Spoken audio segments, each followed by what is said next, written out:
የብዙ ክርስቲያንን እድገት አንቆ የያዘ የወርቅ ምስል ውጪ የተተከለ የወርቅ ምስል ሳይሆን ተሸክመነው የምንሄደው ይሄ ነው። በጣም ብዙ ክርስቲያን በእግዚአብሔር ፊት እንዳያድግ አእምሯችንን ይወጠር ከጠዋት እስከ ማታ ሲያሰግደን የሚውል ከጠዋት እስከ ማታ አንዳንዶቻችን እንቅልፋችንን እየሰዋን ሲያሰግደን የሚውል ጌታ አለ ናቡከደነጾር የወርቅ ምስል አሁን በግድ ስገዱልኝ የሚለው ያላችሁ እንደሆነ ይሄው የሚያወራህ ዓለማዊነት፣ የሚያወራህ ገንዘብ፣ የሚያወራህ ፖለቲክስ፣ የሚያወራህ ተራ ወሬ፣ የሚያወራህ ጆክ፣ በጣም ጆከኛ ሆነ ህዝቡ። ቀልድ፣ ሳቅ፣ ደስታ የሌለበት ሳቅ። እግዚአብሔር ፕሮሚስ ያደረገን ደስታ ነው፣ ግን ደስታ የሌለበት ሳቅ፣ እውነተኛ ጆይ የሌለበት ሳቅ። ከጠዋት እስከ ማታ ለመሳቅ፣ ከጠዋት እስከ ማታ ወሬ፣ ከጠዋት እስከ ማታ ኢንተርኔት፣ ከጠዋት እስከ ማታ ቲክቶክ። ቃል ተመኙ አይተነውም አናውቅም። ነቅሎናል።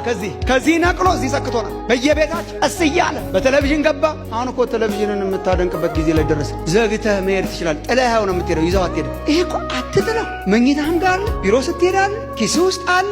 እንኳን ከእግዚአብሔር ጋር እኮ እርስ በርስ ማውራትን እኮ ወስዶብናል። ወጥመድ እንደሆነ ለምንድን ነው የምንረሳው? አንቆ ይዞታል እድገታችንን፣ አምልኳችንን፣ የጌታን ቃል ንባባችንን፣ ከሰዎች ጋር ያለንን ህብረት፣ ክርስቲያኖች ጋር ያለንን ፌሎሺፕ፣ አብሮ መጸለይን፣ ባይብል ስተዲ መሄድን ከክቶታል። እግዚአብሔር ይህንን እንዲሁ በእውነት የምናሸንፍበት ጉልበት ይለቀቅልን። ይሄ ቶታሊ ምንም አይጠቅምም የሆነ በቃ እናንተ ፋራ ነገር ሁኑ፣ የዘመን ነገር አትጠቀሙ እያልኩ ነው። አረ እንዴት አድርገን እንችላለን? መዋጀት ያርግላችሁ እግዚአብሔር። የአብዛኞቻችንን እድገት ይዞታል። አእምሯችን ተይዟል። በጣም በተንቀዠቀዡ ወሬዎች ተይዟል። ስልካችን ላይ ተሰክተን እየዋልን ክፋትን የሚነግሩን ነገሮች ስንሰማ ስናይ እየዋልን፣ ይህን ስንጠጣ እየዋልን እንዴት ነው በእግዚአብሔር ፊት የምናድገው? እሱን ዘግቶ በእግዚአብሔር ፊት መሆንን ይጠይቃል። ቅረቡ።